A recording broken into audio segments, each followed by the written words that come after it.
This documentary contains actual images of spirits in their many forms, exactly as they appeared to our cameras. Absolutely no computer-generated images or post-production effects or recreations have been utilized in this production. World Fantasy and Bram Stoker Award-winning author P.D. Kasich was drawn to New Hope to write her forthcoming novel, New Hope. There are some places in this world, I think, that call to you. You don't know why, but they feel familiar. They feel like home. You've never been there, but it's almost a familiarity, a contact. I felt that in New Hope. I was walking across the street from the Perry Mansion. I froze in the middle of the street because I got inspired.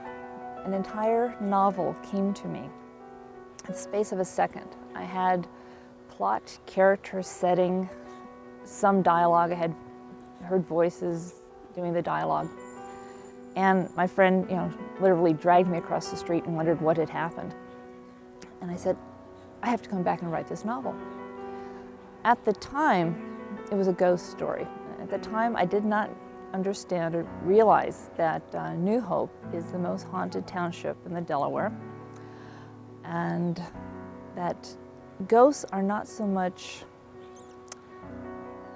the terrifying entities we believe, but in this particular town, they're neighbors. They're, part and parcel of what New Hope is.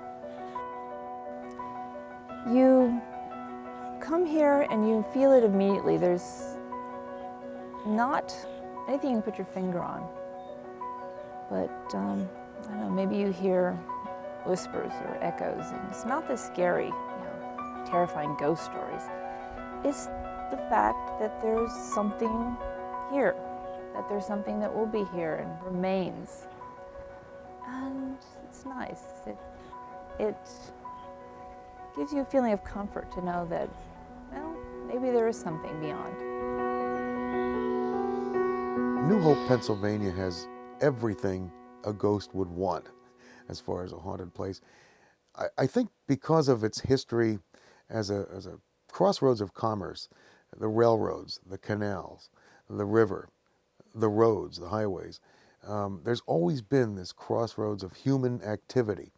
And as the town developed, it became a place, a crossroads of human drama and life and death. And because of that, the intensity of the energies there, also, of course, the nearby activity during the Revolutionary War, the intensity of that energy has made it able for a lot of ghosts, a lot of spirit energy, to remain indelible in New Hope.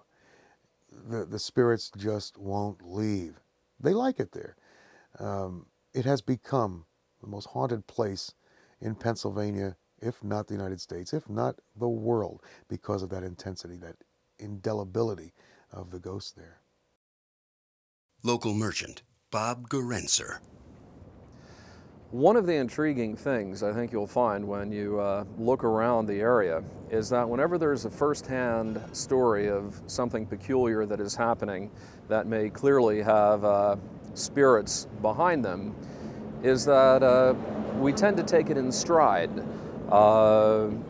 Most of our spirits are generally very well behaved, and usually they're a call for help from their past, whatever circumstance they may have found themselves in upon their demise.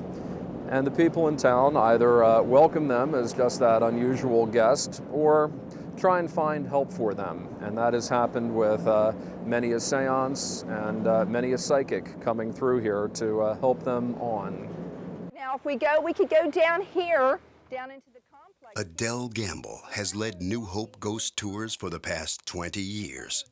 Last season, over 3,500 people joined her on her lantern-lit walks. I met Audie Kent Thomas Jeffrey, who designed Ghost Tours, on her premiere tour in 1982. And I promised her that I would keep Ghost Tours as it was in the beginning, and that's how it is now. I had looked into the door there, and I thought I saw a shadow of something or someone. And one of my tour guides, she was with me, and I said, oh, take a look inside. Do you see anything? And she said, Adele, there's a shadow. There's something that's in there. And we could see like a shadow like walking back and forth, but it wasn't solid like you and I are solid. It was just that, a shadow moving like from there, like down into here. I was doing a tour one evening, and it was in November, and it was quite cold. And Joseph Pickett decided to follow me on my tour, and I didn't realize it. He's a tall gentleman, and he has salt and pepper color hair and a handlebar mustache. Well, I was in this one area, and I was really telling my ghost story, and standing in front of me, of course, were the people. And there were two women were pointing to me to look behind me. Well, I wouldn't look behind me. Normally I would, but I didn't. I was engrossed with the story. And when I was done with the story, they ran up to me and they said, Adele, why didn't you turn around? And I said, well, why? They said, we wanted you to see the man standing behind you. I said, a man? And I said, what did he look like? And they described a tall man, a handlebar mustache, black pants, suspenders, and a white shirt. Well, immediately I knew that was Joseph Pickett. And I said, oh, really? And they said, we thought it was really odd he didn't have a coat on because it's so cold. Well, I turned to the left and I said to the fellas, did you see anyone standing behind me? And they said, oh, sure, Adele. You thought you were going to scare us by having this man come out, but you didn't scare us. And I just kind of smiled and I said, well, guess what? You just encountered Joseph Pickett, our local ghost. It just started to move very slowly. Then I saw something go by me real quick, so I turned around and I looked, and the door closed and then it opened again, and the girl that was studying to be a tour guide put her head in. She goes, I can't do this, Adele. She says, because if I would see anything or anything would materialize, I would leave the group. The owner was there one night very, very late with a few friends, and all the lights, they weren't all on, just near where they were sitting. And all of a sudden the lights went completely out. And he thought, oh, don't tell me we blew a fuse. But he went over to the switch and he thought, well, let me try. And it was like a dimmer switch. Something or someone got the dimmer switch and just turned it all the way down so the lights would go off. Over here is the Joseph Pickett house. And we did a seance back there, believe it or not, 19 years ago. I guess I wasn't paying enough attention for Joseph Pickett, because as I was sitting there, I felt something or someone reach over and grab my hair, and my head was yanked back like that, and I screamed, help me, Audie, something or someone has me. And that was my introduction into ghost tours, and I'm still here. People often say to me, Adele, aren't you afraid? And I tell them, not really, because I feel that spirit would never hurt me. I'm very comfortable with what I do, and I'm very comfortable with the ghosts, because I always tell everyone, you don't have to worry about my ghosts, because they're like Casper, they're very friendly. I've had a lot of different encounters, and I'm very, very at ease with this. I think that people get frightened because of the unknown, and it's basically energy that we're picking up. It seems that every theater worth its salt has a ghost. They call it the poltergeist thief ghost, sort of jokingly, but it's not a joke when things start to disappear. When things disappear, they can't be found for days, and then they reappear in the weirdest of places. It's not a joke if you're trying to put on a show, to mount a show or some sort of program, and this ghost keeps turning lights out, or opening doors as you're trying to be, in the middle of a mood. You're setting a mood for a show or rehearsing. All of a sudden, a door opens, or a light goes off or on. So it's a playful, poltergeistic kind of ghost at theater. I'd like to welcome you to the second floor of a building my family owns here in the middle of New Hope. We're standing in what is used by the Bucks County Academy of Fencing, which I think is highly appropriate art and science to be taught in this modern day and age, considering the number of people in the area that may have been dispatched by a duel. The building, the original foundation, goes back to pre-Revolutionary War times, And the outlaws that I may have mentioned earlier, the Doan brothers, actually had family that owned this section of the building. I mentioned that I'm a man of science, but on the first night when we were working here and exploring various passages in the building was locked, and while we were working in the basement, we clearly heard 5 footsteps pounding overhead. We dashed up the stairs. Mark went out on the sidewalk. I went through the building. There was no one in the dark on the sidewalk in either direction, and there surely was no one in the building. We turned it inside and out, discovered no one. By different counts of who does what here, by who I'm talking to our permanent guests that may have departed this mortal coil a long time ago, there seems to be at least 3 different entities that are in this building. One we call the light-eating ghost, the other we call the tripping ghost, and the third is the electronic ghost. Anytime we're doing work on a ladder or we're climbing up high, I know, been pushed off of ladders and off of stools. I've often felt a firm grip around my ankles pulling me down. The fencers that do competition here, they love to use that as their favorite excuse. Fencers are normally very graceful and very sure-footed when they're applying their trade, yet they have been knocked off balance, pushed over, and downright they know that that touch should have made it, but it didn't. Of all the stories I've told you, and I've experienced these things, I remain skeptical only because I've never made either that leap of faith or final connection to the supernatural, the other world, whatever these things are. I know events happen. This event is so crystal clear a function of something that I can't explain in any rational fashion that I think it really does have to be supernatural. When we do our colonial Christmas ball, we have some 200 candles lit here. We have candles on the wall in wall sconces, table candles in candle chimneys. We have a number of chandeliers throughout the room. And it's really quite magical, beautiful glow, and this is how the room was lit at the turn of the last century. We've learned, being colonial reenactors, how important fire is and how dangerous it can be. So at the end of our event, the core group stands by as all of the candles are extinguished. We wait here 15 minutes in the dark to be certain that nothing is burning. If there was a ember stuck on one of the candle wicks, we'd spot it once our lights are used to the dark, and everybody's assigned a section of the room.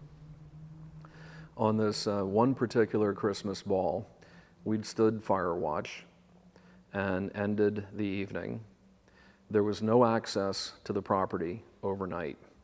I came in with the cleanup crew the next morning, and the chandelier on the stage was burning. If it had been going through the night, the candles would have melted and extinguished themselves. I have no explanation for it. No one was in here. No one could have gotten in here. We know that the lights were out. The candles were extinguished. It was burning when we got here.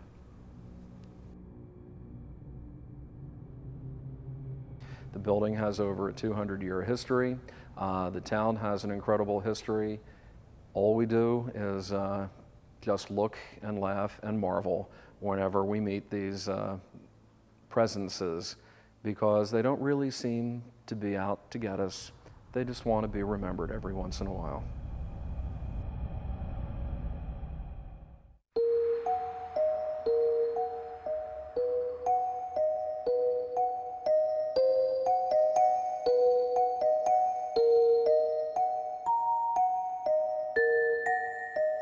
There's an interesting ghost at Pineapple Hill.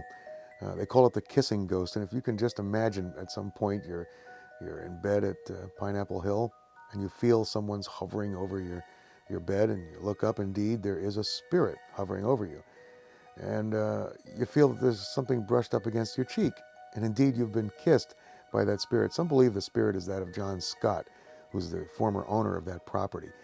In this room, you often hear someone walking up the back stairs, and it's gotten to the point where I've been in the room either painting or repairing something, and I'm so sure my husband is behind me that I'll just be talking away, and I'm the talker in the family. So I'll be talking for 10, 15 minutes, and then I'll realize he hasn't made any sound, and I'll turn around and realize no one else is in the room. And what'll happen is people will be in this room, and they'll be kind of in between that when you wake up state, when you're just starting to wake up in the morning, and they'll hear someone walk up, and then they'll feel someone lean over and kiss them, and then they'll wake all the way up.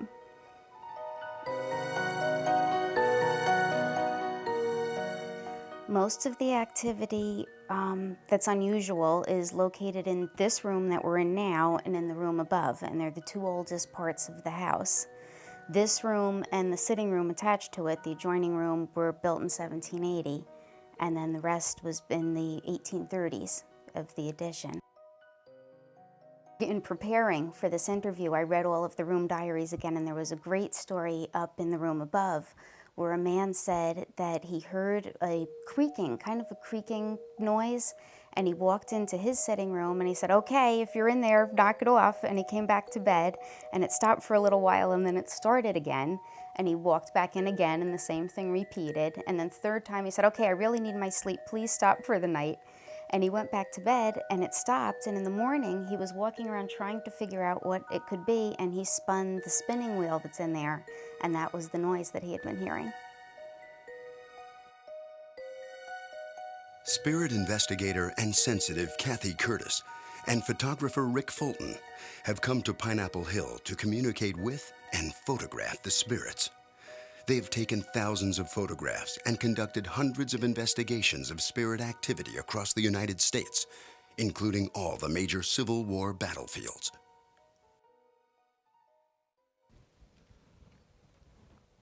Come on, John. Can we go up? Coming up, John. Don't run away.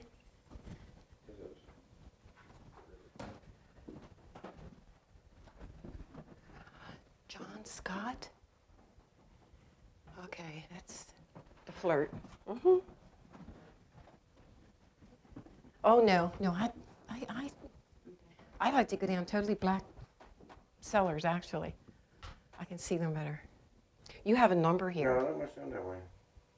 There's a good, you have a lot of nice people here. Tricks along there, John. And The people that are staying here, they're aware of it? What's in here? Another 2 rooms upstairs. Oh, okay. My favorite places are the cellars and the attics. This is like a crawl space in here? Yes.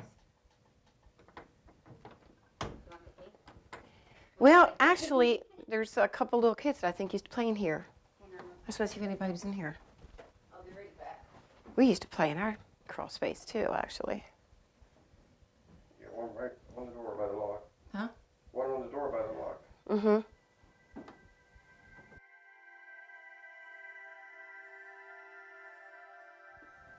Would you oblige us with your photograph? Your image. He doesn't know what a photograph is.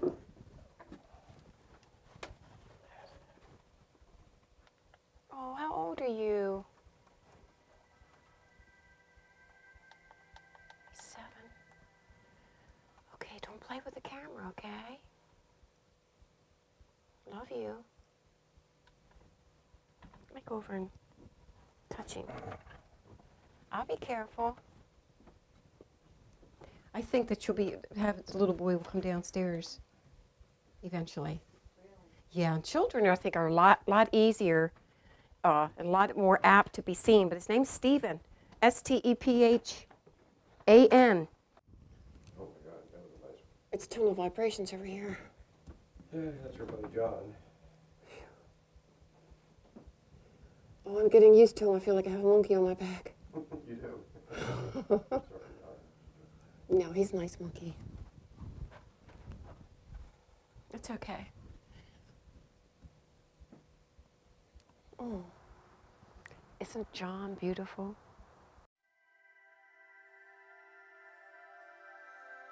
You might have heard the term orb. People say orbs. They're not orbs at all. Well, when the soul departs from the body, it's a mass of pure spirit energy. And even spirits themselves prefer basic soul form because that's essentially what it is. But I know I myself, I don't want to be called an orb, especially if I'm not even around, you know. You have quite a few.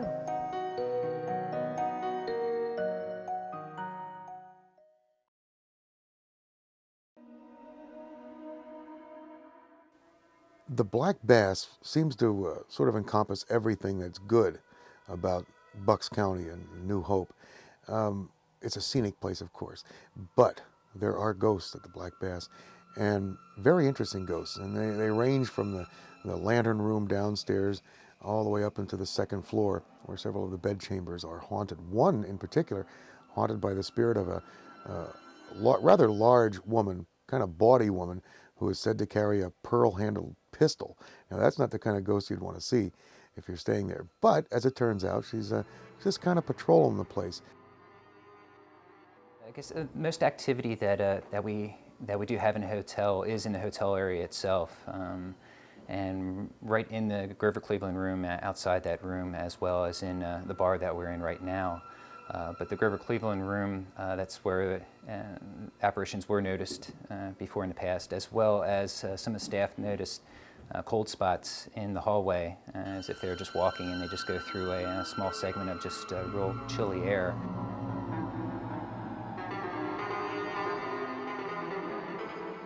At one point, it was about 10 years ago, we had a family that stayed here. We had two rooms that are adjoining in the hotel.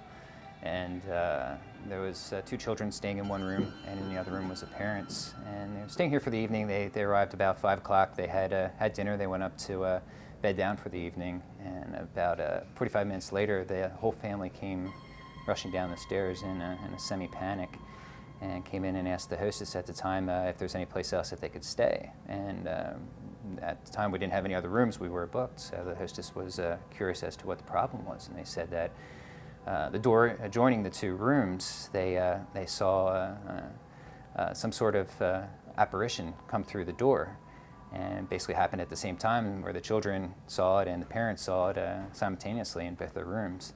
So when this was happening, they were immediately out into the hallway, and where they found out that neither the groups, neither the children nor the parents, was actually making this happen. So they went up staying downstairs in our lobby. We had to put them up that night in the lobby on the floor. Oh, this is really this is a really nice warm place. I imagine people really, you get a lot of compliments, you know, when they leave, or probably when they're still here. This is a really happy place.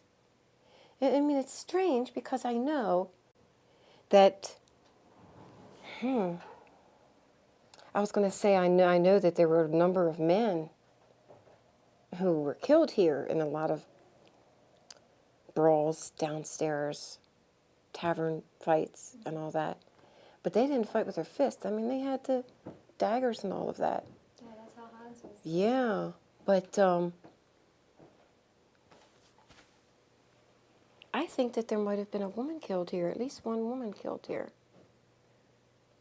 Kind of like a Maul Flanders kind of personality. Yeah.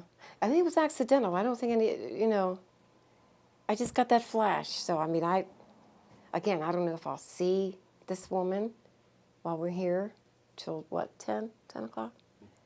Or if one of the other spirits just gave me that image.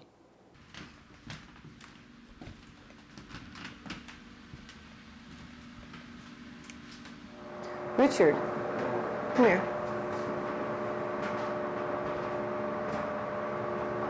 Right in the corner.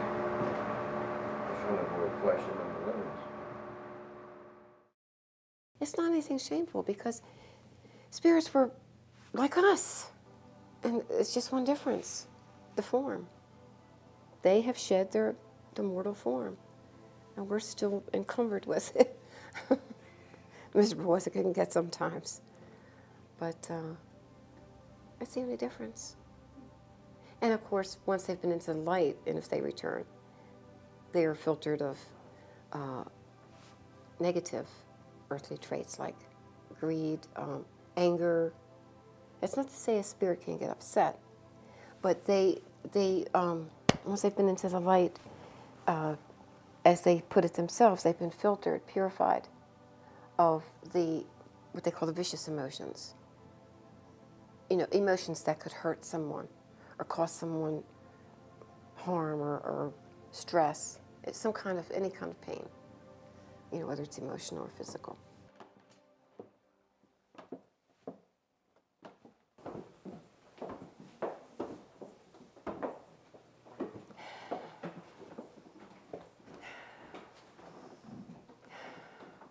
He's back again. There's the guy. See if he's around. I can smell him. I know that sounds funny. He's got like velvet and he's being really shy. That Hans. I couldn't pick out anything on his like. Well, let me see. How about if I stand? Well, no, you've got the glass there. Okay, I tell you what. Look, how's this? I'll stand here. This is all solid wood. Come on, Hans. you rascal. It's all Hans. Yes. He's wearing some kind of velvet that's wet or sweaty. Has an odor. You see him? Yep, got him. Mm-hmm. Right in front of you. Yeah, figures. Okay, Hans, let's go. Come upstairs. Huh? Okay. I need your glasses, though. I can't see.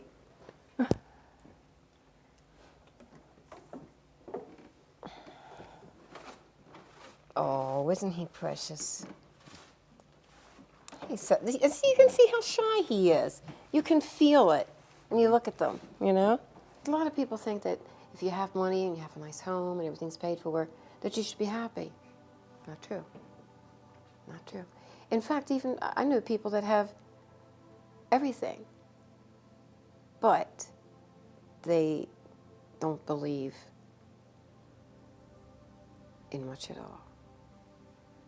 I've actually said to people, how can you be happy with just 2 cars, fancy house, lots of friends, all of the material things? But you're missing a lot. And I'll say, what do you think you're missing?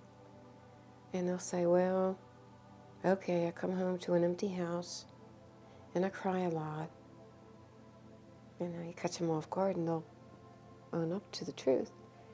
But I don't try to convert anybody. I just say, hey, there's so much more in the world. You know, I just can't picture life without spirits, because they've always been there. They've always been there.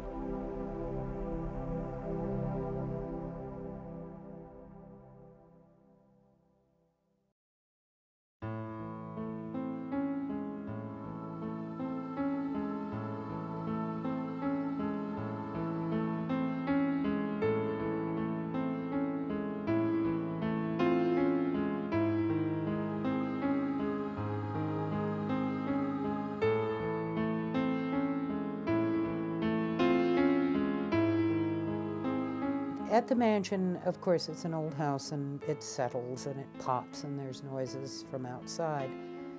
I personally have heard sounds that might or might not have been from outside or settling building, but I've thought possibly they weren't. I have definitely heard children's footsteps once. Objects have been moved, and I haven't known who would have moved them because I would be the only person here for a given period of time. I have never been frightened in the house. I, at time to time, sort of been more alert than others, particularly at night, on the occasions that I've had to be here at night. But the mansion is not frightening. The spirits, if my feeling always was, if prior to Kathy, if there were spirits here, that they were friendly, or at least not hostile and benevolent. The house does not give off an unfriendly feeling. I'm not sure I had preconceived feelings about the spirit world, but Kathy's approach was very much as a warm human being asking something of a shy child to appear, and it was a very normal sort of approach, a normal approach to things that you can't see, and as such didn't make me feel as though it were phony or contrived or anything else. It was someone requesting the presence of someone else.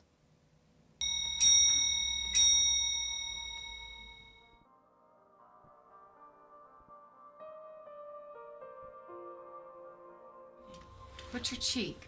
Okay. Close your eyes and just take a couple deep breaths. And then open your eyes real slowly and you'll get a rise. It'll be almost like a Are they getting high on Not- the shellac now? no. What you're doing is you're tapping into the tonal vibrations of the era. I hear things. Mm-hmm. You hear. Exactly, Yeah. Oh, I love it already. Where you going? There's more I'm off. going up. Does Look it- at this. Does it ever stop? It's a head thing. Oh, it's beautiful. Let me just see. Let's have a big rat in there. Oh, don't say that. I'm afraid of rats. I'm not afraid of... Watch your hand, Ron. Oh, it's cobwebs, too. That's all right.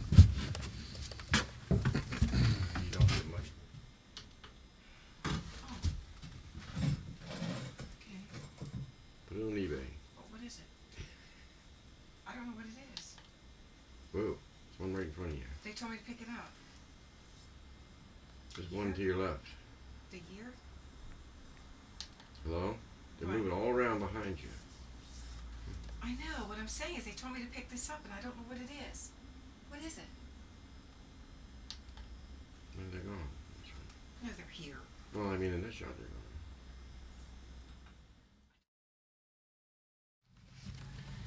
That is Oliver with Father Richard, just before Richard died at age 92, which would make it about 1928. But doesn't he look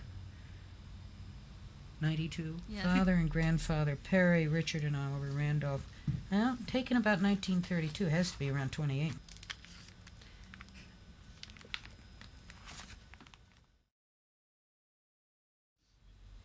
Jane Paxson Perry, Moll MacIver, Little. Very pretty woman. I'm going down in the cellar and see if anyone will talk to me. Okay. My friends. Oh my, yeah. Really? Oh look.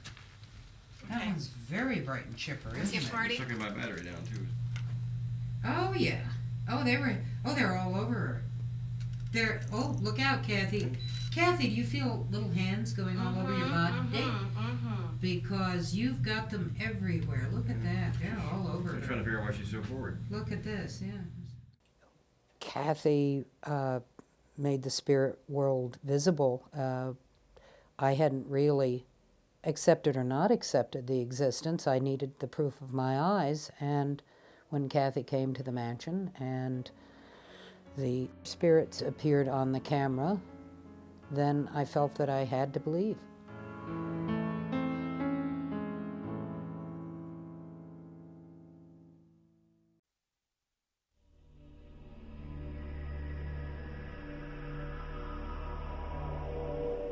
Without question, the most haunted place in New Hope, being one of the most haunted places in America, is the Logan Inn.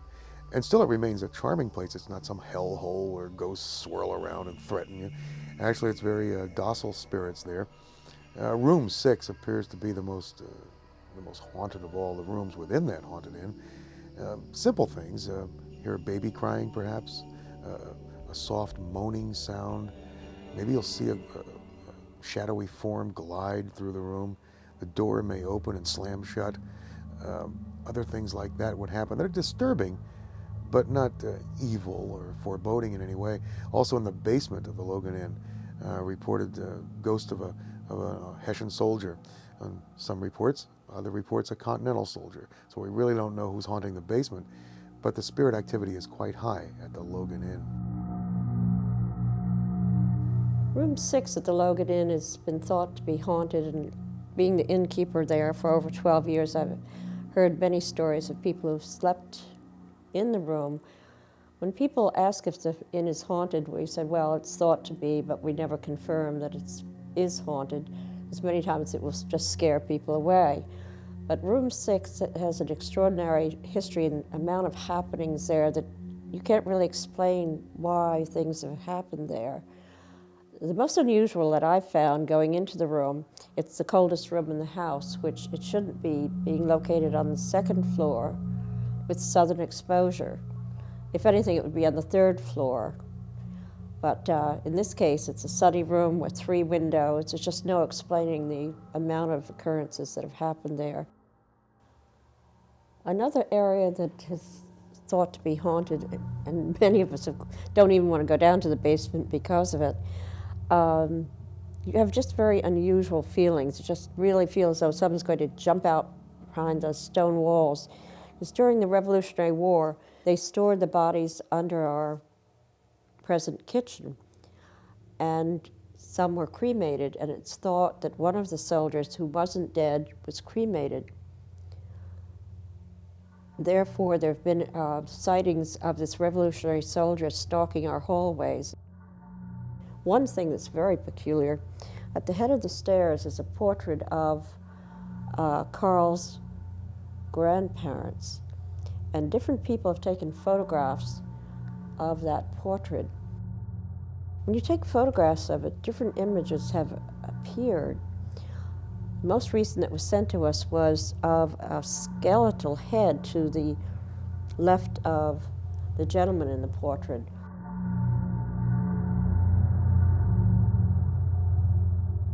One time I had in-guests stay in room 6, and they wanted to see if they could stay there with their daughter, because she'd gone on the ghost tours since she was 14. They took photographs, showed them to me, and I didn't notice anything in particular other than the fact they'd used a Polaroid with a flash, other than that it looked as though there was sort of a halo around their heads. But then about 2 or 3 months later, they came back with the same photographs, and there between the husband and wife was this distinct silhouette of a man with long white hair and a long white cloak stepping right out between them, right out of the portrait. But that was really extreme. After I checked people out, one of the housekeepers came to me, Tricia, and she always called me Mom, said, "Mom, what do you suppose is wrong, or what happened in room 6? I said, frankly, I don't know, because they didn't check out with me. They left, and I don't know at what point in time. As I came on at 8 to make breakfast, the key was there, and they left. She said, well, something's very peculiar, because all the sheets were in the shower stall, soaking wet. And I said, well, that's odd. About a week later, I had this call from this person. He said he was the in-guest there with his friend, his companion, and in the middle of the night, he had this horrible, horrible dream, and he felt someone was strangling him, and it was so weird, and the person who he was with, she had a similar experience, and he proceeded to wet the bed. And they were so upset that they wouldn't stay. They left about 2 or 3 o'clock in the morning. And they very kindly, thoughtfully put all the sheets in the shower stall and wetted them down for me. But then they wanted to come back and stay in the room again, and wondered if I would issue them a gift certificate so that they could come for another night, no charge. I said, I don't think so.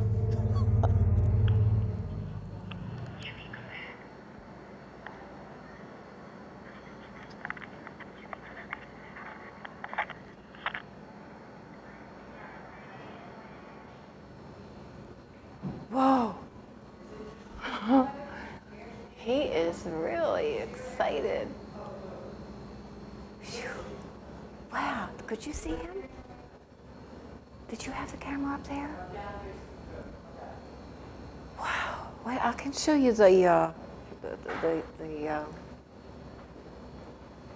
I'm so excited. What am I trying to say? The discs. You'll see, Jimmy.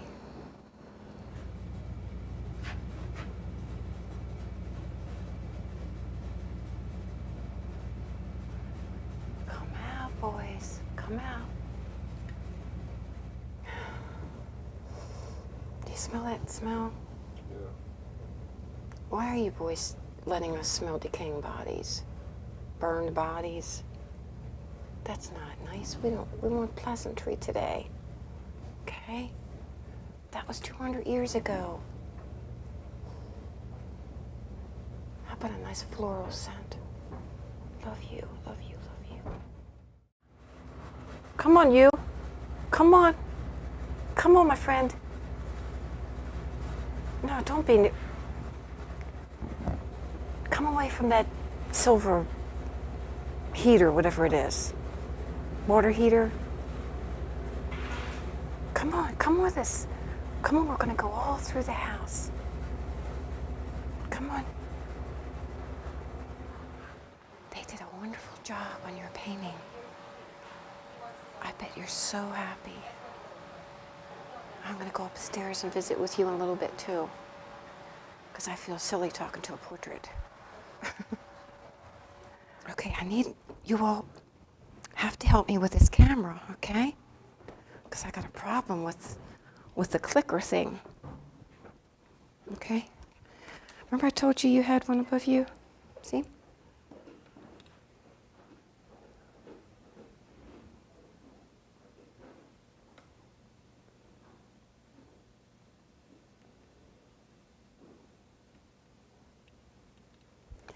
I knew you'd all be up here.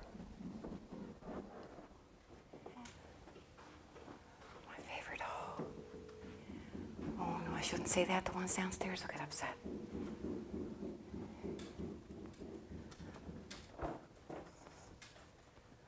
Hello. It's just so hard to tell. Oh, Emily, why can't you be your bright usual self? Of old days when the camera's not working. One more time, Emily. Love you. Love you. I'll just click. Oh, I broke a nail. I'm just gonna click, okay? Boom, boom, boom. Right there, right there. Don't move. Right on the bed. I invited pretty much every spirit who was ever born, raised, and crossed over in New Hope to join us in room 6 at the Logan for a party that evening. And it was about 5:03, and they started to stream through the windows, through the furniture, through the walls, the ceiling, the floor. They arrived from everywhere.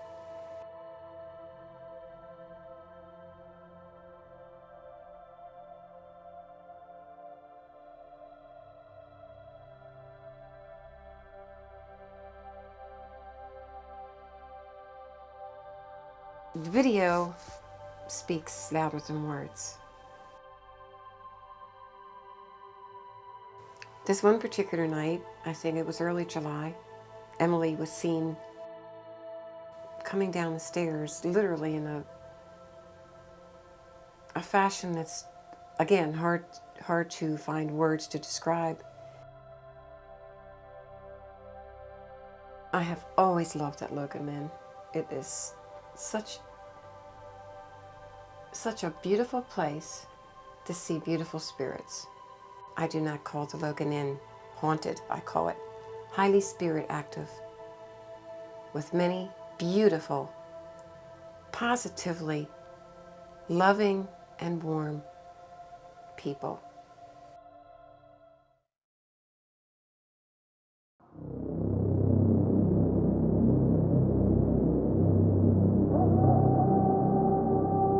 There are 2 reported ghosts at the Van Zandt Bridge.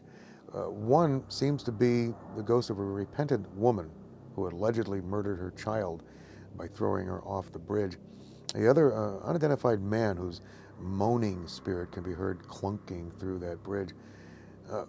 The bridge is one of the most reportedly haunted places in the area, and it dates back to about 1869 when the first recorded ghost story came out of that bridge.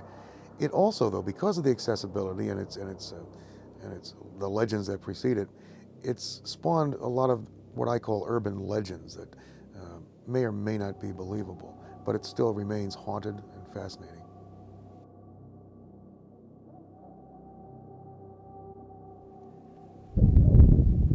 Come on, everybody. Come on.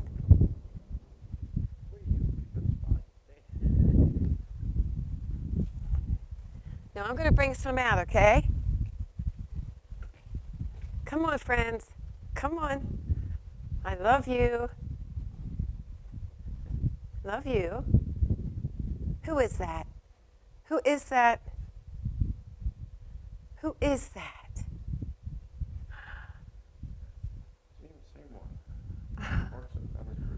Aren't you something? Did you see his blue sparks? That's the Colonel. Come on, join the others. Come on, we love you. We love you so much. That's right, come on. Come on. See them on the grass? Rich? Wow. Okay, everybody, we still have some time left. You know why we're here. Now, the Colonel. There you are. Hello. That's okay, he's not here yet. He's still got a good ways to go. He's telling me that there's a unit, meaning the car. It's okay. It's okay. We love you. That's right. You're right in front of your camera. Look. And I don't mean the bugs. Okay? Can you imagine the looks on everybody's faces when they see you, how beautiful you all are? Yep. You know, you don't have to stay here. You're not confined here. We love you so much. We thank you for sharing your beauty and your love with us and with everybody who will see you. And we'll be back. We will be back to visit.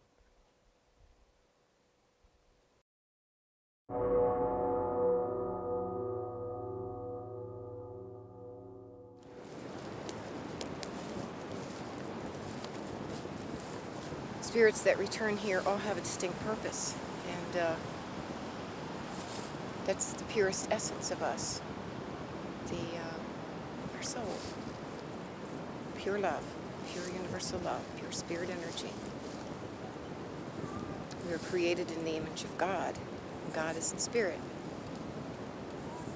This, which covers us, is just a mortal cloak. It's not the real us. No one should be judged how they look, how they speak, what they do in life. It's their soul, their spirit. That's our pure essence. This one spirit who seemed to be quite prominent, he tended to hover by the microphone. And when he did this, these sounds of tonal vibrations were emitting from him and were directly heard on the microphone. I could see where there were a number of spirits in their various forms present throughout the whole two and a half hour duration I think we were there. They were leaping down from their dimension, over fences, waltzing along behind all of us. It was a clear evening and absolutely no kind of fog or mist whatsoever. Richard, they're right behind me.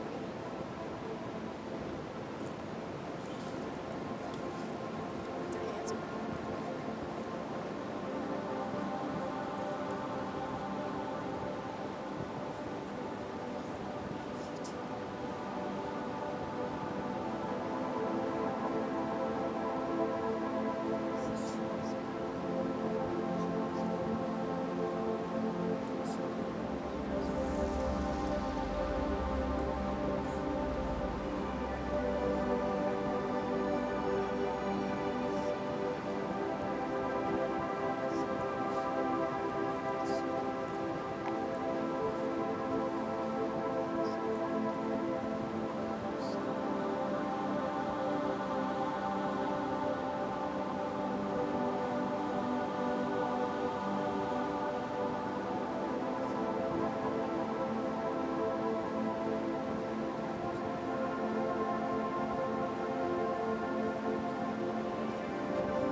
here. I love you. I love you. Come in. Come in, please.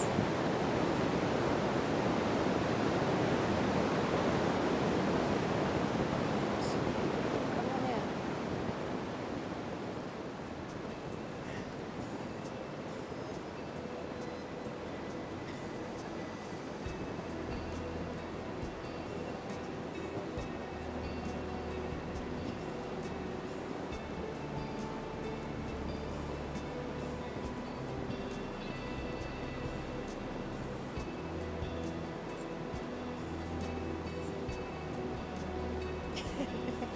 I almost cried again, but it was a happy cry.